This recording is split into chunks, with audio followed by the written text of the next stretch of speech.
Airport में काम चल रहा है, उसने भी काफी ज्यादा इकोनॉमी को भी शटर्ड किया है। उसमें गंडोला का भी फैक्टर बताया जा रहा है। क्या आपको लगता है कि इस पर काम जो है देखिए फुर्सत में करने की जरूरत है? देखिए दो चीज़ें हैं, डेवलपमेंट और टूरिज्म साथ साथ चलेगा।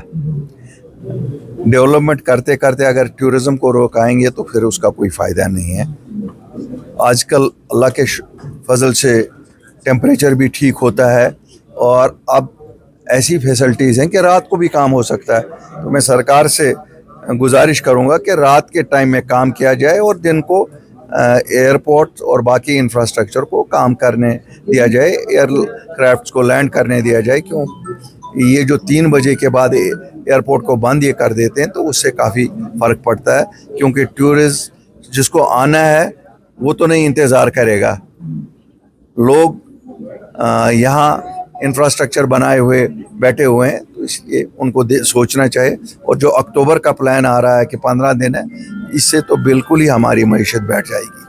साहब, जिस तरीके से प्रेस कॉन्फ्रेंस में आपने हाल ही कहा कि जो इतिहाद की शुरुआत है वो नेशनल कॉन्फ्रेंस को करनी है, उसके बाद फारूक साहब ने कहा कि हम किसी के पीछे कटोरा लेकर नहीं जाएंगे, किसी को नहीं बुलाएंगे, जिसको आना होगा वो खुद ही आएगा। मैंने कुछ दिन पहले भी ये कहा था कि नेशनल कॉन्फ्रेंस की तरफ से जो दिल्ली का मार्च है वो उन्होंने नेशनल कॉन्फ्रेंस के लेजिस्लेचर्स के लिए किया है। तो हर पार्टी को हक है अपना अपना करना, और मुझे लगता है उनको भी हक है, और वो शायद इतिहाद में इंटरेस्टेड नहीं हो। अगर हर एक ने अलग अलग बोली बोलनी है तो फिर आपको पता ही है मसला कैसे तूल में पड़ जाएगा। बहरहाल अल्लाह का फजल रहना चाहिए, मसला फिर भी हल होगा। ऐसा नहीं है कि मसला हल नहीं होगा, लेकिन ये है कि अगर इतिहाद रखते तो शायद 6 महीने में हल हो जाता। इतिहाद नहीं रखेंगे तो 6 साल में हल हो जाएगा, लेकिन हल ज़रूर हो जाएगा। इल्ज़ाम तराशी करना आसान है, ये तो एक दूसरे के साथी हैं।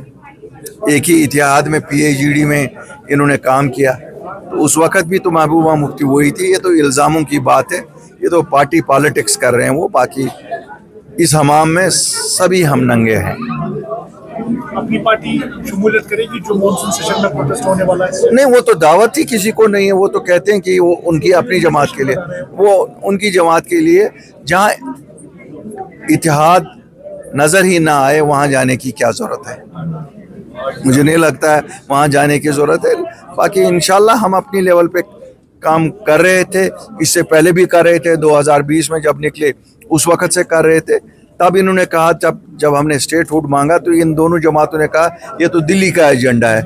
आज मुझे पता नहीं इनका एजेंडा कैसे बना। जब हम कह रहे थे तब कह रहे थे दिल्ली का एजेंडा है। आज अब ठीक है, दिल्ली का एजेंडा इनका ही एजेंडा बना, लेकिन वही लोगों का एजेंडा है। अल्लाह करे ये कामयाब हो जाए उसमें।